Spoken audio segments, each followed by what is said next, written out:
a chroeso fy mholediad heno. Hello and welcome to my podcast tonight. Diolch am wrando, thanks for listening. Diolch o galon, thanks from the heart.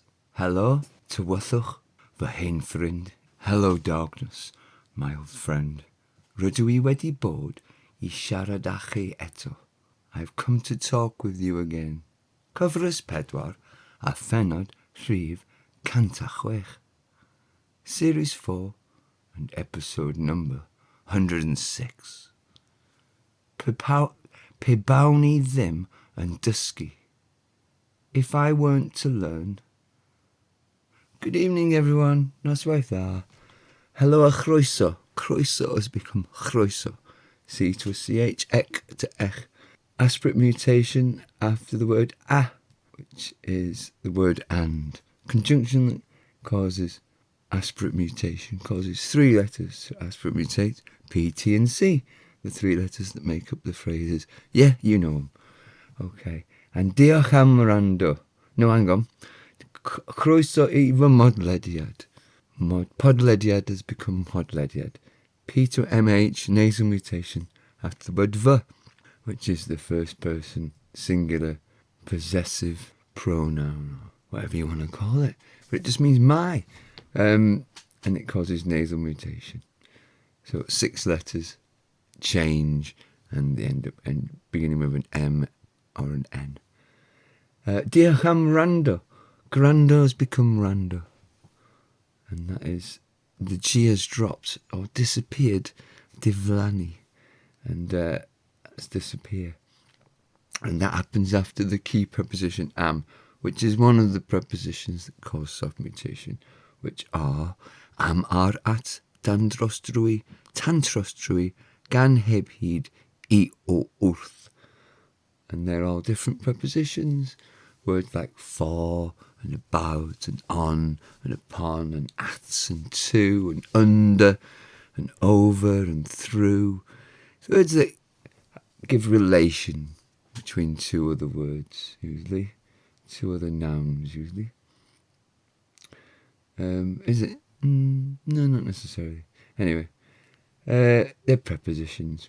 They'll come up. Diolch o galon. Calon has become galon. C to a G. Soft mutation after the word o, which is said is one of the prepositions before. I o wrth at the end of the little bit there. What else have we got? Rydw wedi bod. Cyfres 4 a phenod. Pennod has become phenod. And that's because the conjunction causes aspirate mutation, just like it did with C to chroeso, chroeso to chroeso. Now we've got pennod to phenod. Okay, that's it for mutations there, apart from ddim. Pe bawn I ddim. The negative particle, often after the subject of the sentence, the pronoun, and it's often mutated. Well, it's always mutated to them in that regard. So, and pe bawn I ddim yn dysgu, if I weren't to learn. So if you look at the lesson today, we've got the all usuals. We've got table. Pe bawn I ddim yn dysgu, if I weren't to learn, and different meanings and different ways of doing it there. On the table. Pe bai ti ddim yn dysgu, if you weren't to learn. Pe bai. Now we can have e, fe, o, vo, o, hi, I'm finding. So often these a's and o's change to ve and vo after sort of conjugated words of board that and other words actually, dylai and etc. Gallai. All these are the conditional ones. If they end in like a vowel, like ai, we change the a to a ve and o to a vo, but there's also people who use it without changing it to the ve and vo as well. So I'm finding contextual uses of them. So pe bai, e, ve, o, vo, or he, ddim yn dysgu. If he, she, or it weren't to learn, and you know what they are, a and ve is he in the south, o and vo he in the north, and he, hi Welsh word, is she or her in Welsh. And what else have we got? Pe bai ni ddim yn dysgu. If we weren't to learn. Pe bai chi ddim yn dysgu. If you weren't to learn. So the plural you, formal you, or polite you. Pe bai nhw ddim yn dysgu. If they weren't to learn. Yes. I also explain on the web lesson today that what I've called conditional mood using, what was it? Counterfactual conditional. That's what it says on Wiktionary. That's what Gareth King talks about. Other places talk along them lines. But these words, the tassoon and the Bawn, they come from literary Welsh. And in literary Welsh, they're subjunctive moods, whatever they are. But I don't know what they are really. But there seems to be that they're called other conditionals in spoken Welsh. And other people hold on to them, calling them subjunctives, which is fine. They're trying to compare it to English and other languages. And also there's literary Welsh confusing things as well. So, but generally it's thought that now they are counterfactual conditionals. But it doesn't really matter what they are, what the names are, as long as we know what they mean, really. So what I'm showing you, there's different ways of saying if I were, if you were, etc. Which is like, it's like if that might not happen. It's already sounds like it's in the past. If you were. So it's hypothetical, it's imaginary, it's not likely to happen.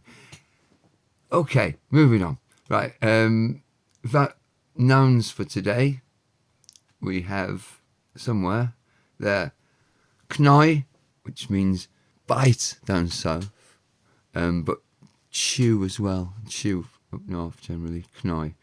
It can mean gnaw or as well, gnaw, to gnaw at something. Copio, now that's cop-e-o, not copio, cop-e-o, because it's got the double dot above it. It's saying we want you to pronounce the vowel on its own and not turn it into a y sound. That happens before the vowels with the letter I sometimes. Cop-e-o, copy. Ffeindio, find. Yngannu, pronounce, enunciate, speak, utter, but pronounce normally. Mholediad, explore. There you go. And I'll see what time we have for sentences. Okay, sentences, using them tenses are, just reload that. Pe bawn ni ddim yn cnoi, if I weren't to bite. Pe bai ti ddim yn copio, if you weren't to copy. Pe bai hi ddim yn ffeindio, if she weren't to find. Pe bai chi ddim yn yngannu, if you weren't to pronounce. Pe bai nhw ddim yn ymchwilio, if they weren't to explore. Okay, and jumping straight on to the listening exercise for today. Mae'r dyn llygoden wedi bod yma ac wedi gosod trapiau. The mouse man has been here and has set traps. Mae fy mam yn ôl o'r carfan. My mother is back from the caravan. Roedd hi'n wych gweld cariad y ci. Rydw i wedi ei cholli hi. It was great to see Cariad, the dog. I've missed her. Rydw i wedi blino heddiw ac wedi strainio fy ysgwydd. I am tired today and I have strained my shoulder. And that's it for today. Ta-ra!